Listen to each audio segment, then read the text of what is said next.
श्री श्रीमद् ऐसी भक्ति वेदांत स्वामी श्रील प्रभुपाद की जय। जय ओम विष्णुपाद परमहंस परिव्राजकाचार्य अष्टोत्तर शत श्री श्रीमद् हिज डिवाइन सिद्धांत सरस्वती गोस्वामी महाराज प्रभुपाद की अनंत कोटि वैष्णव वृंद की नामाचार्य श्रील हरिदास ठाकुर की जय।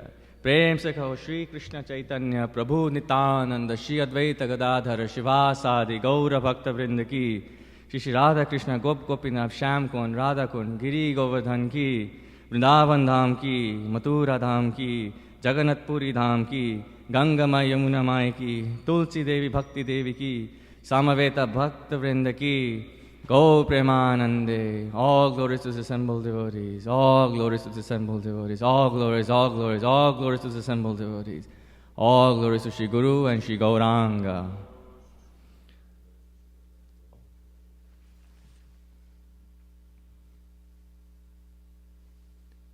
Hare Krishna. Welcome to today's Srimad Bhagavatam class. We'll be reading from the third canto, chapter 16, and verse 16. The chapter is titled Jai and Vijaya, two gatekeepers of Vaikuntha, cursed, I think. So,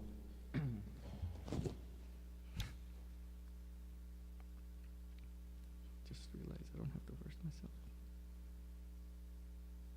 Oh.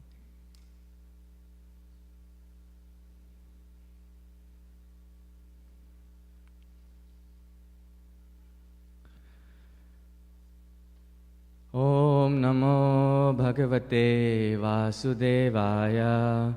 Om Namo Bhagavate Vasudevaya.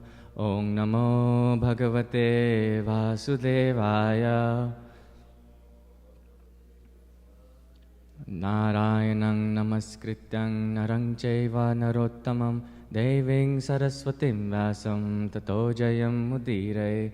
Nashta Praeshva Bhadreshu Nityam Bhagavata Sevaya Bhagavate Uttama Shloke Bhaktir Bhavati Naishtiki. Jai Shri Krishna Chaitanya Prabhu Nityananda Shri Advaita Gadadhara Shivasadi Gaura Bhakta Vrinda. Hare Krishna Krishna Krishna Hare Hare Hare Rama Rama Rama Hare Hare. Yes. ṛṣaya ūcuḥ na vayaṁ bhagavan vidmas na vayaṁ bhagavan vidmas tava deva cikīrṣitam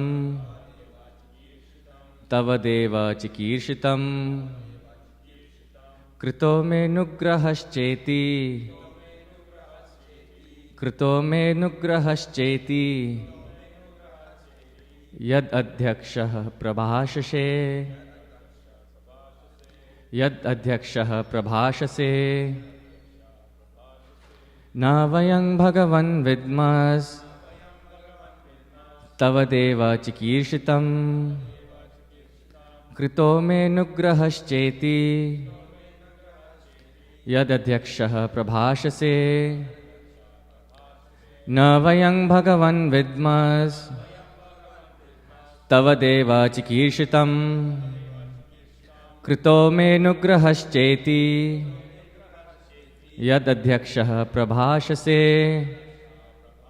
Please repeat. ṛṣaya ūcuḥ na vayaṁ bhagavan vidmas tava deva cikīrṣitam kṛto me nugrahaś ceti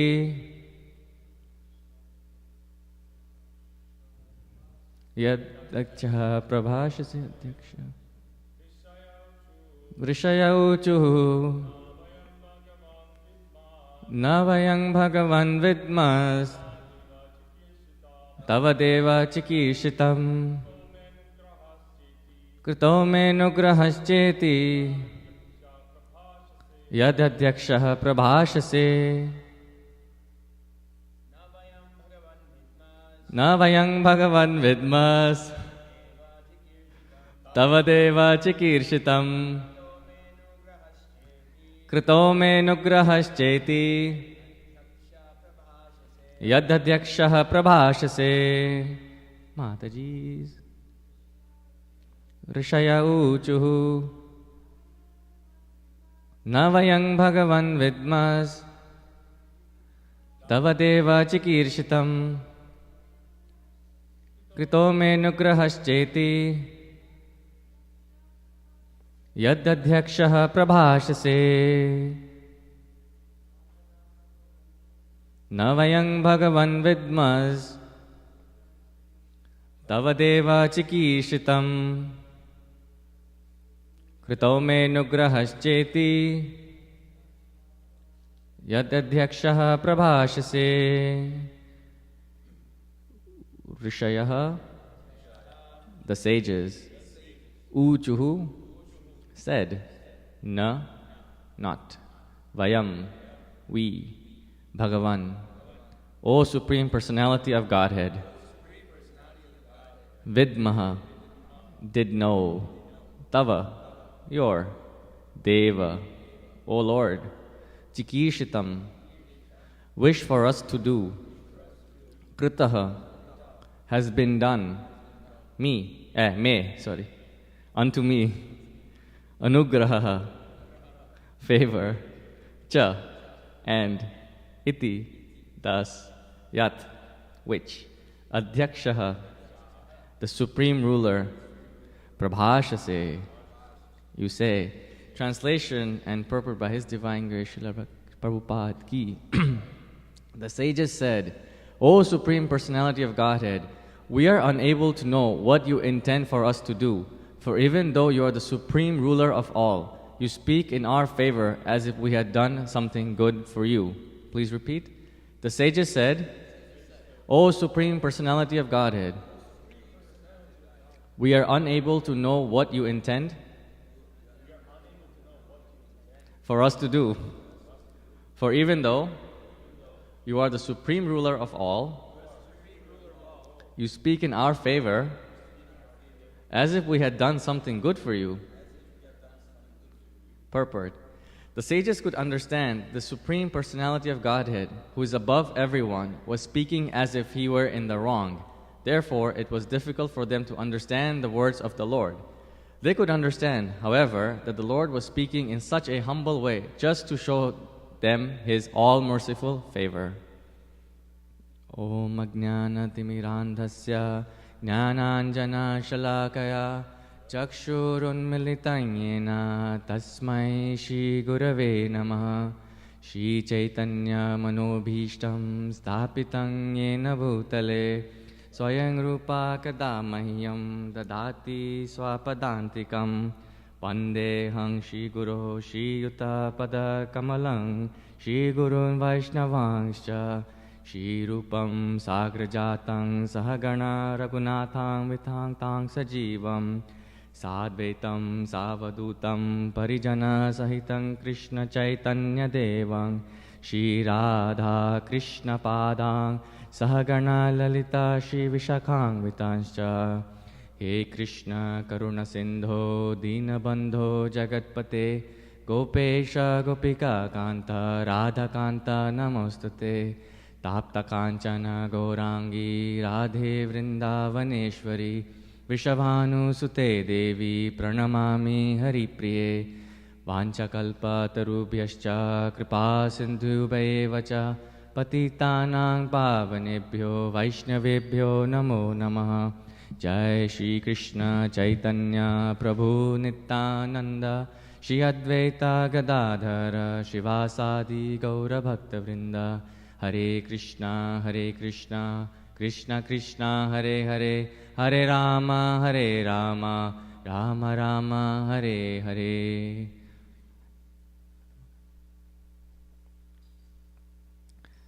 Before I start speaking on this verse, I would like to get all the blessings of all the devotees assembled here. So I may speak something in the line of Shastra and speak something beneficial for all of our spiritual advancement. So, Hare Krishna.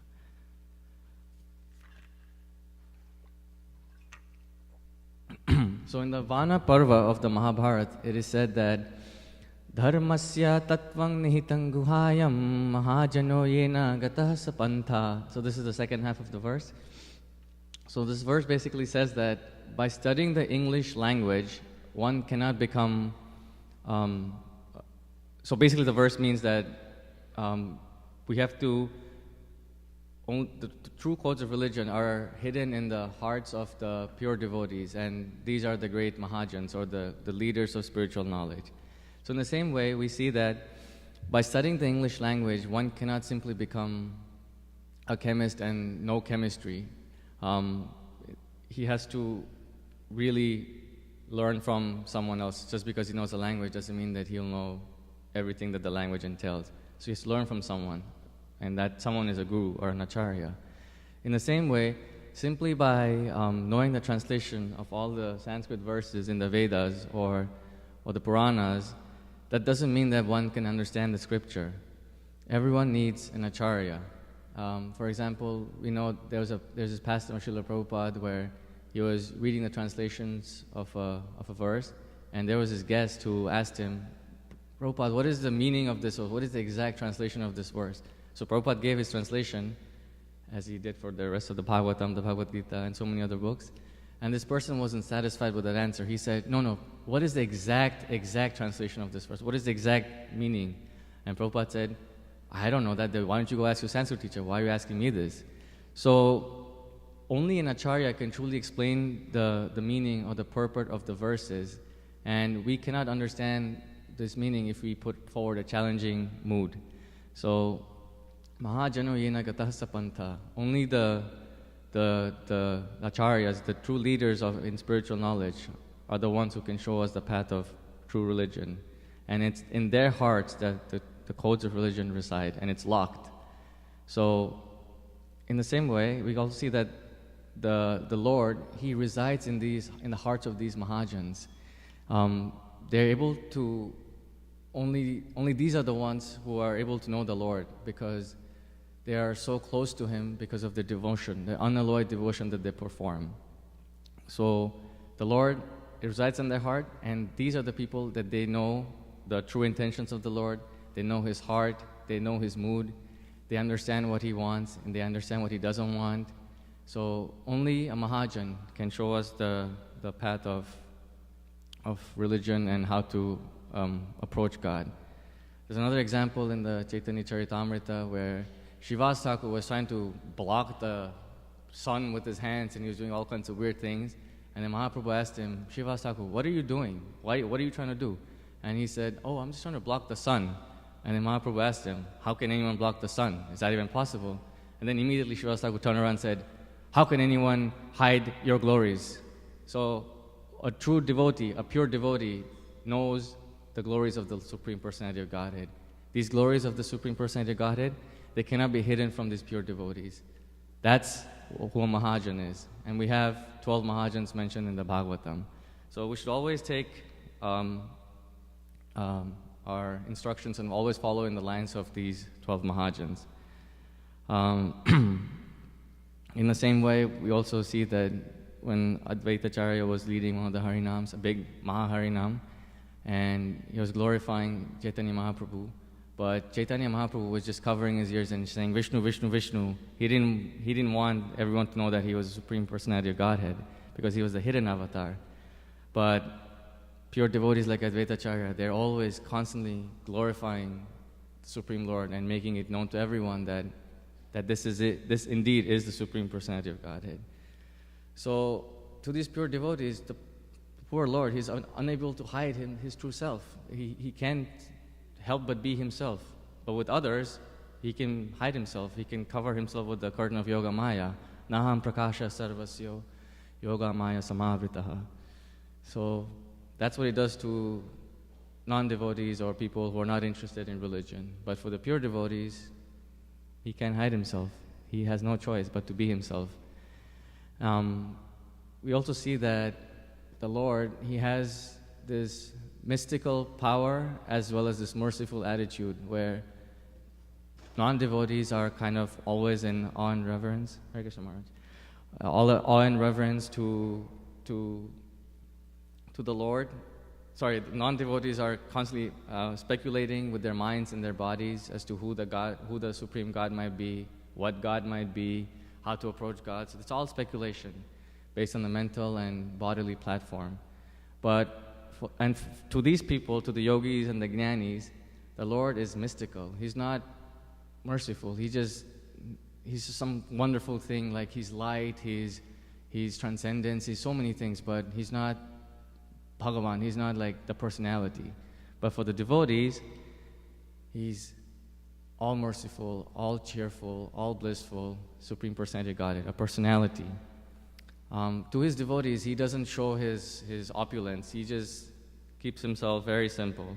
Like for example, we know that there was a pastime where Krishna was joking with Rukmini Devi in Dwarka, and he was just teasing her just to get some fun out of the situation. And Rukmini Devi could not take all this humor. She didn't understand the mood of the Lord, and she fainted. And as she was about to faint and fall on the ground, Krishna showed two more of his arms. He became a Chaturbhuja Vasudev, and he prevented Rukmini Devi from falling on the ground. But on the other hand, because he was in Dwarka, he could show this opulence of his. But in Vrindavan, he cannot show his forearm form because Radharani is not interested in this forearm form. She's only interested in his simple two-arm form, like the rest of the Gopas and Gopis. So to the pure devotees who are interested in nothing but pure devotion to Godhead, to him, he just shows a simple, merciful nature. So the Lord cannot hide his heart and his true self from the pure devotees. So that's the point I'm trying to make.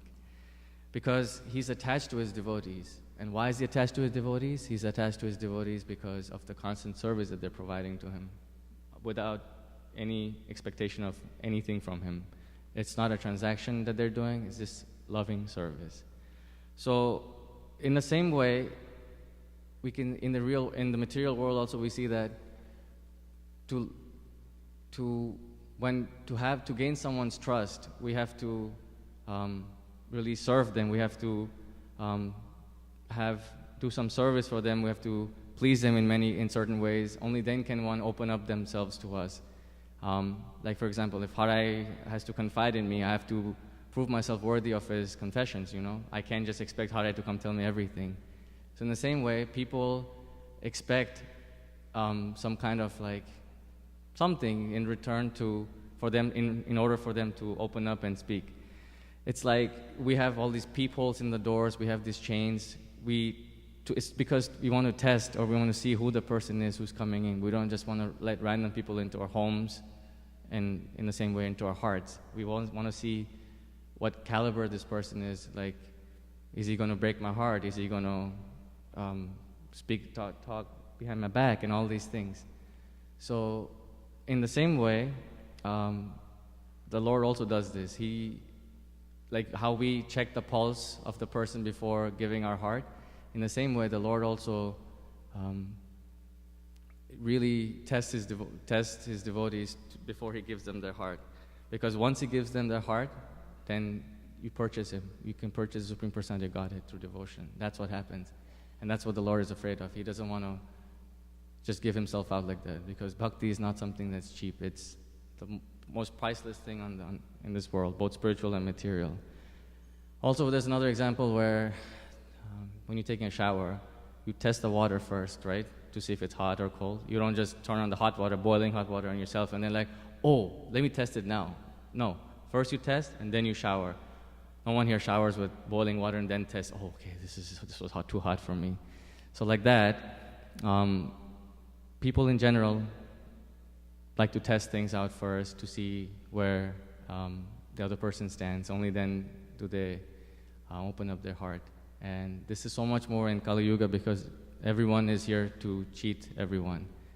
Not talking about devotees, but in general outside. Everyone's just trying to cheat the other people. So in this age, it's become more important that we really test a person before we give our hearts, like check the pulse before we give our heart out. So the only way to know the Lord is through devotional service. And how is a devotional service performed? Without envy. And this is what he explains in the first verse of the 9th chapter in the Bhagavad Gita. idang tu te guhyatamam pravakshyam anasuyave jnanam vijnana sahitam yajgnatva moksase shubhat. Oh Arjuna, I will tell you the most confidential secret because you are not envious of me and you can understand what I'm going to say. So, and realize it. Arjuna could realize the Bhagavad Gita because he was non-envious of the Supreme Personality of Godhead. People who are envious cannot understand Krishna. I cannot understand the Bhagavad Gita. Like I have one of my dad's childhood friends. We're kind of close. He helped when I was in college. I used to go spend my vacations with him, and he just recently started reading the Bhagavad Gita, but he's reading the wrong Bhagavad Gita. Unfortunately, he's reading what is that? The Paramahansa Yogi one. Yogananda Yogi, he's reading that one, and he sent me a message a couple of nights ago saying, this cannot be true, this cannot be the Bhagavad Gita. How can anyone ask to surrender to themselves? How can a human being ever ask that? So it's clear that he doesn't understand that the Bhagavad Gita is talking about God, that it's spoken by God. He thinks it's a human being who spoke it. And because this is kṛtaḥ, anything that does not glorify the Supreme Personality of Godhead is kṛtaḥ, not harikatha. And this is what all these gyanis and yogis are doing. And they're doing this because they're envious of the Supreme Lord. And what happens is they publish all these bogus versions of the Bhagavad Gita, and people who don't know any better, they simply start to follow them. So this is not how we can, cheaters and the cheated, This is not how we can approach the Supreme Lord, and this is why He will never reveal His heart to us. So, envy, it's such a crazy thing. Like, I remember reading this pastime of Srila Prabhupada, where he was giving, he was sitting on the Vyasasana, he was about to give a lecture, and then some reporters came, or there was a scheduled interview, I believe, and the reporter asked him, "Oh, Srila Prabhupada, why are you sitting on this raised platform? Why is this the case?" And then Prabhupada had to give him the whole explanation of what the Vyasasana is, who Vyasadeva is, what a Guru Parampara is, this whole process of devotional service. And then the reporter understood, but he asked a lot of questions. And then a few weeks later, Srila Prabhupada giving another lecture, and this reporter came again, the same person. And the moment Prabhupada saw him, he just sat down on the floor. And the reporter asked him, "Oh, Prabhupada, why are you sitting on the floor this time?" Prabhupada said, "Because you're envious of me. So you don't become envious of me." So envy is such a thing. It's so predominant that even pure devotees have to deal with it.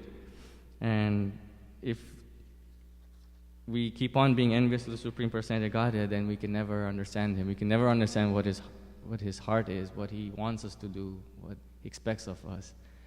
So even this little bit of envy that we have, it can prevent us from meeting the Supreme Personality of Godhead.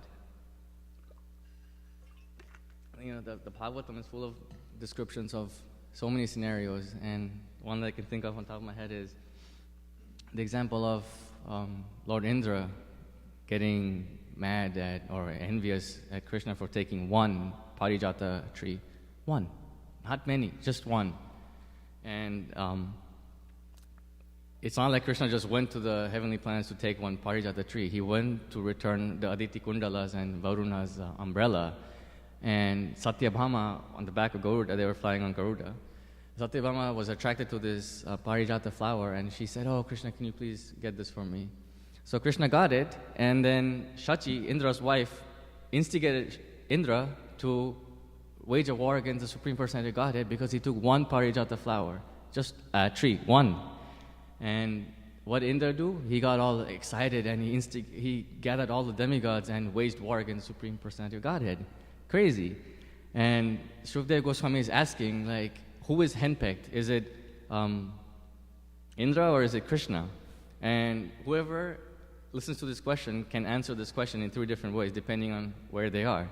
So someone who is not at all interested in spirituality, not at all interested in religion, not at all interested in going back to Godhead, for them, they will say, "Oh, yeah, Krishna is handpicked because he stole the flower, so it's his fault. He's listening, he's in love with his wife, and that's why he's doing this."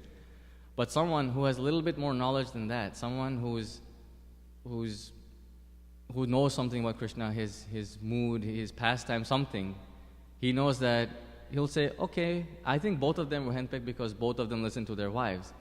But a pure devotee, he will know that Krishna was definitely not handpicked. It was Indra, because after so many lessons Indra learned of the Govardhan thing and so many other lessons, he still doesn't get it. He still doesn't get that Krishna is a Supreme Personality of Godhead. Also, Sarva Loka Maheshwara.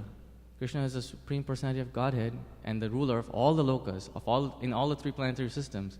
Nothing is existent in this world that doesn't belong to him. He owns everything. Everything comes from him. Aham sarvasya prabhavo, matta sarvam pravartate. Everything that is spiritual and material comes from me, emanates from me. So Indra forgets this, and he tends to forget this over and over again. But Krishna didn't steal the parijata flower just for fun. He did it as a service, as a reciprocation of Satyabhama's service to him. And this is what Krishna looks at. He looks at the intent of the devotee. He doesn't look at the material qualification, or he doesn't do it because someone instigated him. No, he's not tempted by lust. He's not under tamo. He's not under rajas. He's not under sattva. He's vishuddha sattva. He's above this mundane modes of material nature. So how can Krishna be henpecked? So that's what Shukdev Goswami says regarding this pastime. And we say that you can see, yeah, even the gorilla's upset that Indra did that. So, yeah, Indra is the one who was handpicked. And there's flowers now, see? Flowers, parijata flower. So everything in this world belongs to Krishna. Nothing does not belong to him, and everyone must know that. And people who don't cannot know Krishna. So it's the same pastime, it's the same words, same Sanskrit words. The translation is the same, but what happens is people understand the scriptures based on where they stand, based on their understanding of the material world, of anything. If they know anything about spirituality, it depends on where they stand. So in the introduction to the Krishna book, Prabhupada describes three kinds of people. There are the bubukshus, the mumukshus, and the jivan muktas. So bubukshus, the first category of people, they're the ones who simply want to enjoy this world. They're here for enjoyment. They're so attached, raga. They just want to enjoy this world. They have no other intentions. They've taken multiple births. They've learned it the hard way, but still they want to enjoy. They don't get it. They have no other conception of this material other than sense enjoyment. Then there's the mumukshus, people who realize that this material world is not what it looks like, it's not what it seems. There's always misery at every step. So they are trying to get out of this tribulations of birth, death, old age, and disease. And these are called the mumukshus. So they're trying to elevate themselves higher, into higher platforms. But the jivan muktas are the ones who are always liberated, and even if they're in the material world, they're always liberated, and they're withdrawn. They don't put themselves out there in the material world to enjoy their senses. They have no interest other than to inquire about themselves. Atato Brahma Jijñāsa. That's their sole purpose in life. And depending on what level of jivan mukta they are, they're either pure unalloyed devotees, or there's the lower Brahman realized ones. But the Srimad Bhagavatam is meant for all three of them. It's not meant for just the jivan muktas. It's not meant for the mumukshus. It's meant for the bubukshus as well. But so are all these pastimes. But it's where we stand. It's where these people stand. That's how they perceive of these pastimes. Someone who's someone who's a bubukshu will look at the pastimes of the 10th canto and be like, oh, this is nice. A man dancing with so many women, seeing them naked in the water, stealing their clothes. I should also do that. That's very nice. I should create a movie on this. And then, oh, he killed a snake. Oh, I can also kill a snake. Let me go try killing a snake. And then he dies. And then a mumukshu might be like, he'll speculate on who Krishna is, what the gopis are. Like, for example, in the Bhagavad Gita, some commentators have described Kurukshetra as Srila Prabhupada says that these people have described Pandavas as the five senses, the Kurukshetra is the body, the mind, this and that. All speculations. They don't have knowledge, so they can't do any better other than speculate. But the Jivan Muktas, they relish. They simply relish. They're not on the bodily and the mental platform. They're on the spiritual platform at that point. So they're simply relishing. They're not arguing against one another, with one another, like tarka, like argument, or like that one Muni says something, then another Muni will be like, no, you're wrong. This is the actual thing. And then another Muni will be like, no, you're also wrong. This is the actual thing. So that's what a Muni is. They have different points of view. But a sadhu is one who simply follows the codes of religion. So that is what a Mahajan is, one who simply follows the Supreme Personality of Godhead and everything he says. So going back to this mumukshus, or bubukshus, reminds me of when Prabhupada was in Vrindavan and some people would say, Radhe Radhe, and Prabhupada would be like, Hare Krishna. He wouldn't be like, oh, Radhe Radhe. He would always say, Hare Krishna. Then he would walk a bit more, and then someone again would be like, oh, Radhe Radhe, and Prabhupada would be like, Hare Krishna. So after the second or third time, Prabhupada told his Western disciples why he was doing this. He said, because we don't want Srimati Radharani to be a cheap thing that you just find at every street corner in the villages, that you can just do what you want with her. She's Krishna's heart, basically, the embodiment of his pleasure potency. So that's the difference between these mumukshus, bubukshus, and compared to the Jivan Muktas. One category is relishing, and the other two are speculating and just enjoying. But Krishna doesn't give access to these mumukshus and the bubukshus. He only reciprocates. Of course, he reciprocates with them, but to the proportion in which they worship him. Ye yatha mam prapadyante tang sathaiva bhajamyaham mama vartmanu vartante manushya partha sarvashaha. So, as all surrender unto me, I reward them accordingly. Everyone follows my path in all respects. So, if a mumukshu wants to do what he's doing, Krishna will reciprocate accordingly. Bubukshu wants to speculate, Krishna will let him speculate for billions of lifetimes. But a Jivan Mukta, if he wants to relish the nectar about his glories, pastimes, his name, his form, then Krishna will allow that. He'll make arrangements for everything. Through the spiritual master, through devotees, through temples, everything will be arranged if the devotee simply desires. So, this is what Krishna wants us to be. He wants us to relish his pastimes. He wants us to relish his name, especially in this age. He wants incessant chanting of his name, not speculation, not contemplating what he might look like or what his bodily luster looks like.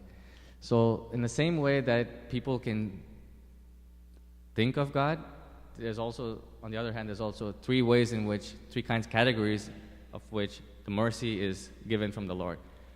The Lord's mercy is like the sunshine. It's accessible to everyone, but depending on the receptive power of the person, that mercy or the sunshine comes accordingly. Now, one person, the first category, people who are not interested in spiritual life, not interested in religion, to them, Krishna doesn't really care. He keeps them in abject darkness. Like, they have no hopes of ever coming to spirituality unless they come in contact with the devotee.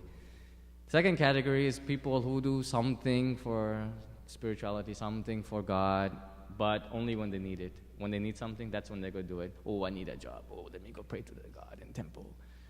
Oh, I need a new car. Let me go pray to God. So Krishna reciprocates, but he gives them, the mercy comes in like partial mercy, a little bit. But for someone who's serving him with unalloyed devotion, all of Krishna's mercy is there. He just has to take it. And that's where devotees are categorized as kanishta, madhyam, uttama, depending on where they stand. So where they stand, they can take the full mercy in different ways. So the bubukshus, they have no interest, so they get no mercy. The mumukshus have no interest, they only want to enjoy, so they don't get any mercy of Krishna. But the bubukshus, they get some mercy because sometimes they talk about God, sometimes they speculate on God. So they get something. They can attain the impersonal Brahman. That's something. That's better than this material world. But the Jiva Muktas, they get the full mercy, and they can relish the nectar of Krishna and his pastimes and his devotees so nicely. So these Jiva Muktas, these pure devotees, these Mahajans, these are the people from whom we can get access to Krishna. All of this knowledge is locked in their hearts with the key. But that key is simply service to them. Through service to them and by following their orders, we can easily unlock the code, unlock the key to Krishna's heart. To their heart means unlocking it to Krishna's heart. Like all these powerful Mahajans in our modern day, like Srila Prabhupada, Bhaktisiddhanta Saraswati Thakur, the six Goswamis, Gaurkishore Das Babaji, Bhaktivinoda Thakur, Vishwanath Chakravarti Thakur, all these powerful acharyas, these are the people who we should be listening from. Not from modern politicians, not from the scientists, not from speculators and philosophers of this world. They just engage themselves in writing kūkaṭha, and that's their whole aim in life. So why am I talking about all these things? You might be asking by now. It's been 40 minutes since 30 minutes of me talking about this, and you might be wondering why. So the four Kumaras, the four Chatur Kumaras, when they heard of Lord Narayan's eloquent talking to them in the recent verses, they didn't understand what his mood was. They didn't understand what he was trying to say. Was he pleased with me? Is he annoyed? I'm so confused. Is he happy? We don't get it. So sometimes the devotees who are not like pure devotees, they're unable to understand Krishna. They're unable to understand the Supreme Personality of Godhead. So example of this can be seen in the Chaitanya Charitamrita, where Vallabha Bhatta, he just wanted to surpass Sridhar Swami in his Bhagavatam commentary. Sridhar Swami wrote the first commentary to the Bhagavatam, and our dear Vallabha Bhatta wanted to surpass him. He would always come to the assemblies where all the devotees were gathered. Because he was a Brahmana, he was let in by Advaitacharya, but he would always present his weird explanations and his understanding of bhakti. He would say things like, the woman should not utter the names of her husband in public, so why are you guys constantly chanting Hare Krishna?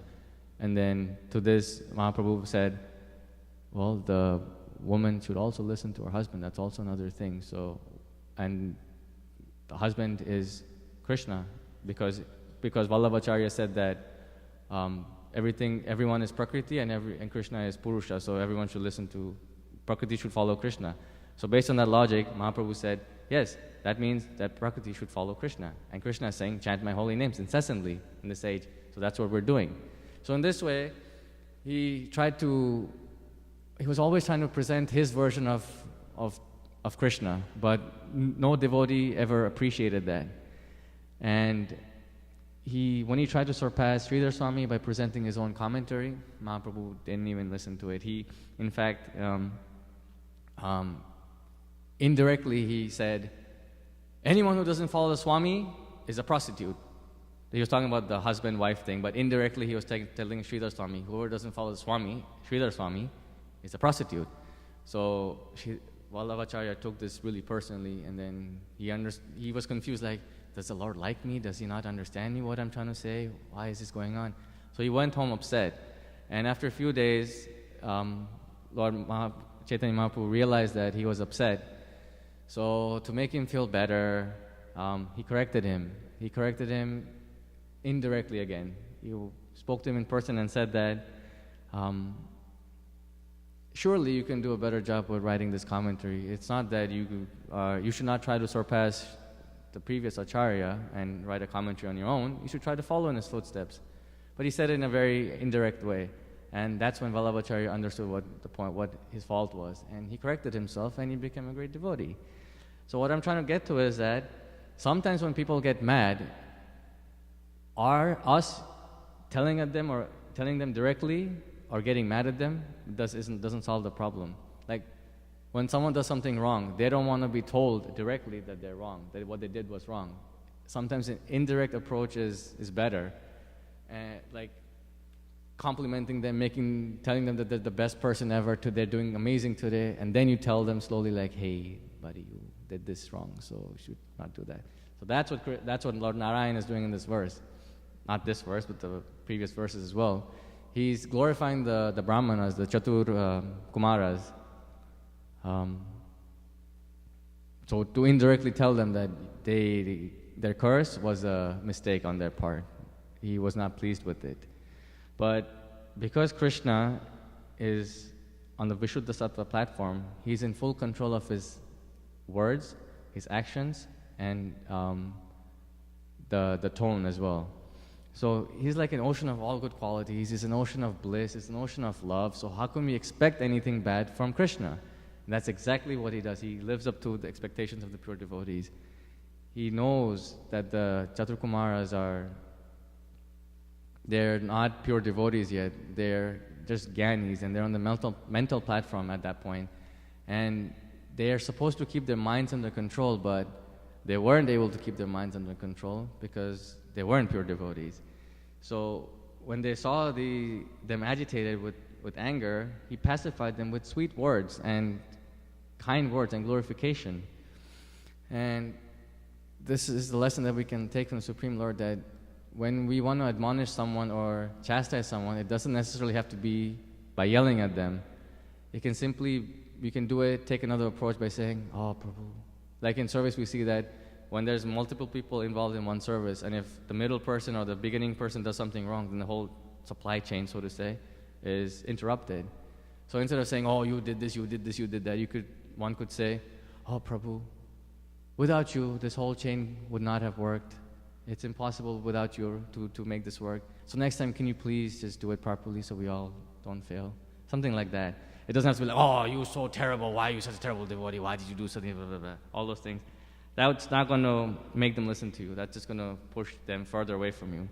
So Lord, being the absolute, being the supreme, the best of the best, he knew this was going to happen if he said it like that. So he chose this approach. And that's what this verse is talking about. If the Lord said it in another way, then the Kumaras would not have taken it palatably. So the Lord wanted to ease his mood onto them. Also, sometimes we can see that sarcasm works better than anger. If someone is sarcastic, what happens is you get like two doses. Once when you say it, and the second time when they realize that you're being sarcastic. Anger, when you just yell at someone, they're like, oh, he's angry at me. Oh, I'm not going to speak to him. They shut off immediately. But sarcasm, you say it, they hear you, and then a few minutes later, when they get that you're being sarcastic, they're like, oh, that's what you're trying to say. So it's like it works twice. So sometimes sarcasm is better than anger, and that's exactly what Lord Narayan is doing in this verse. He's trying to get the point across more easily through sarcasm rather than anger or to direct words. So the Kumaras are thinking that, oh, the Lord is joking now, but then they realize that the Lord wasn't pleased with them. So this verse is the beginning of their so to say, explanations, because they heard everything attentively. Then the Lord calmed them down, peaced them, they're relaxed, and because they're intelligent people, Chatur, they born from the mind of Lord Brahma, they can think very powerfully. They're intelligent people. So they're thinking, and after they're thinking, they're speaking. So starting from this verse up to the next 8 or 9 verses, they're going to give a whole bunch of reasoning as to why they did what they did. They're going to say in the next verse, oh, we're just Brahmanas, we're not Vaishnavas, we're this, we don't really know what's the best option, what to do, that's why we did what we did. So, quick thing, we can see that Gyanis, because they're supposed to have control over their minds, but because they're not devotees, they have not taken to the process of bhakti, they can't succeed at it for too long. They're prone to fall downs, and this is exactly what the Chatur Kumaras suffered. But the Lord, He's transcendental, so He's not bothered by people who are not transcendental. He accepts everyone and anyone, and He knows how to deal with everyone and anyone. So in conclusion, because we're running out of time, there's a whole bunch of lessons that we can learn from this verse. The nature of Jaya and Vijay. Okay, we don't really learn from this verse because I didn't speak about it, but in the upcoming verses, other devotees will explain. But we understand that this is the difference between Brahmanas and Vaishnavas. A Brahmana is prone to curses sometimes, like we have Shringi. Although he wasn't a Brahmana, he decided he could curse because his father was a Brahmana. Then we have our dear Ashvatthama, who was prone to anger because Arjuna was mad at him, so he released Brahmastra without even thinking about the consequences. But Vaishnavas, they don't engage in anger. Even if they do, it's for a higher cause. So that's one lesson we can learn. And then we see about the Lord's transcendental mood, how he knows how to speak to poor people, time, place, circumstance. He knows what to say, when to say, and whom to say it to, and how to say it to them. And we can see that there's three different kinds of people: the mukshus, bubukshus, and the jivan muktas, and how they all relish, or how they suffer, or how they speculate, how they enjoy spirituality, religion, everything, based on where they stand. So, point is, we should follow Mahajans. We should follow in their footsteps, not copy them, but follow in their footsteps, because they have the love of Godhead locked in their hearts. And if we can serve them with sincerity, then we can unlock their key by turning it to the left and getting to know Krishna's heart. So, those were my thoughts on this verse. So if anyone has any questions, they can ask really fast. Yes. Hare Krishna. Thank you for a very interesting lecture. Interesting, the kukata. We almost heard with the Chaitanya, it's like pukata. But it's interesting, this word ku, in Sanskrit dictionary, it implies basically some ill intent or some badness. But like in Bengali, we say kubalo. That's like another, like the opposite, right? Like balo is good, kubalo is very good. No, so kub has an H in it. Kub, Khoob. That's how you spell it. Kub. Kub. Ku means. Bhalo. Goes together. Yeah. Okay. It's one word. Kub bhalo. Two words actually. Kub bhalo. But ku means something derogatory, something useless, something that. In Bengali also, right? When you say just ku. Yeah, Bengali comes from Sanskrit, so yeah. But in Sanskrit, kub is good. Kub is Bengali. But then the word kub means good. Yes. Kub means very. Extremely. Very. Extremely good. Kub bhalo. Bhalo means so good. The question is, how do we stay away of this kukata? Like sometimes, just besides our wish, we get like sucked in, and especially right now that we have this kukata device always with us. I mean, it can be a very transcendental device, but you just like one little misstep, and you're like engrossed in the kukata. Kukata. So, the first step is to know the sources of kukata, where they come from. I spoke about this, I think 2-3 weeks ago, about the verse, Yanna vrajan jagabido rachananuvada jinvanti yena vishaya katha matignihi. So, anyone who doesn't glorify the Supreme Lord, that's kukata. They're engaging in kukata. Listening to Harikatha from a Vaishnava, someone who's not a Vaishnava, that's kukata. Any materialistic literature that is not glorifying the Supreme Lord, that's kukata. Modern music that is not glorifying, modern music, literature, videos, movies, whatever, that's not glorifying Krishna, that's kukata. In essence, anything that doesn't glorify Krishna, or anyone who's not a devotee, who's speaking about Krishna, that's kukata. So, now that we know what kukata is, where they come from, or who the sources are, if we stay away from those sources, then that becomes harikatha. If we engage in Krishna's service. Like the phone you can go on vedabase.io and access all of Prabhupada's books. That's harikatha at that point. Yukta vairagya. But if you go on that phone and you type in CNN.com and listen to what's going on in, I don't know, some gas leak somewhere and oil spill, that's kukata. But what is if the mind is drawn to that despite the years of so-called practice, but the mind is still going, and like we're doing something, we're trying, but like when will the breaking point be there, where we will really realize that that this is not our best interest to be drawn into this? That comes with personal realization. Until one person realizes that what they're doing is wrong, or that they're engaging in kṛtaḥ, they won't, like for example, once I used to watch a lot of movies back in the day, a lot of movies. I think my record was 181 movies in 1 year. But now I haven't even watched a movie in more than 2 years, so I realize that it doesn't help me. I'm thinking about these things, like what happened in for example, Mission Impossible, like Tom Cruise is running after some guy, shooting him, killing him. But what does that have to do with me? I'm not in his position. I'm not in the military. The mind likes the stories. That's the thing. That's the nature of the mind. You have to train just your wants mind. to. That's the nature of the Chanchalang Himana Krishna. With my limited expertise, I don't know more than that. Maharaj can help you with that.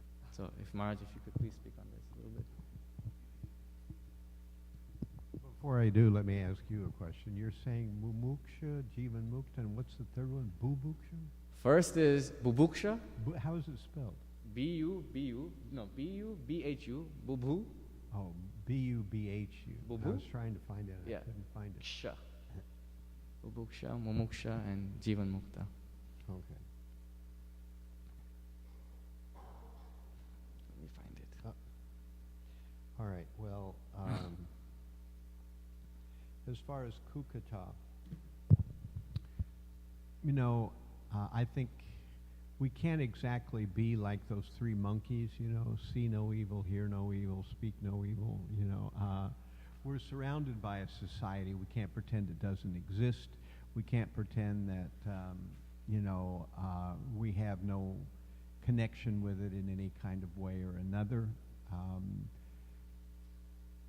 What we need to do in general is to also understand what the real thing is. Sometimes some of our Bhagavatam commentators would say things, like Shishupal made various allegations against Krishna. He said very deprecative statements against Krishna, but I forget which commentator it was, would reinterpret those same Sanskrit words as glorification of the Supreme Lord. Or when we hear a wrong explanation, we can think, well, what would be the right explanation for this, Or if someone gives some mundane or material reasoning for something, we can think, well, what is the actual comeback? And I think this is important because oftentimes when we're dealing with outside people, we can't expect them to be pure devotees just the first time they show up to the temple. They're going to say things, and if we've never thought about common things that people say, we've never explored what would be a reasonable response to common questions, then we're just we either have to be, oh, that's Maya Prabhu, and it doesn't really get the job done for most people. We can be like that, and I know a lot of devotees who are like that, but it doesn't win over the mind of people who want to understand some reasoning behind it.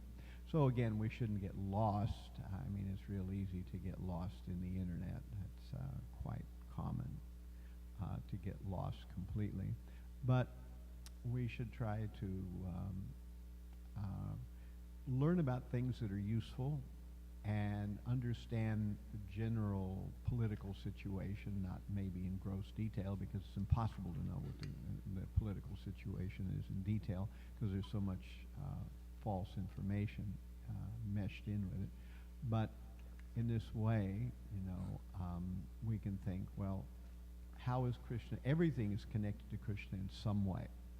So how is this ultimately connected to Krishna? Generally, we should definitely have our time for hearing Krishna kṛtaḥ and Krishna philosophy and our understanding of it.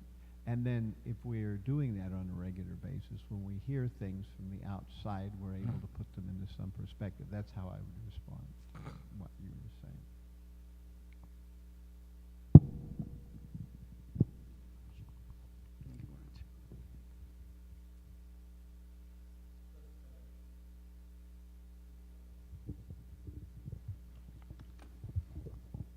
regarding Indra getting in a war with Krishna over the Parijata.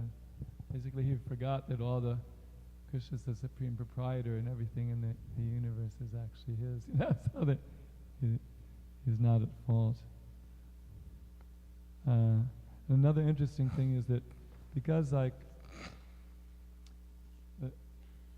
a day of the demigods is like one of our years. So it wasn't that much time. Like Krishna was only here 125 years, and I don't know how long it was between the Govardhan when he was 7 and how old he was when he took the Parijata.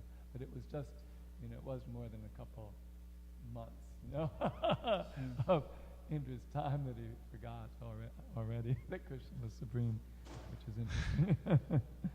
And there's regarding the bhukti and mukti, there's a nice statement in the Nectar of Devotion that Rupa Goswami says, as long as one is affected by the black art of the two witches, bhukti and mukti, he can't perceive the sweet taste of devotional service.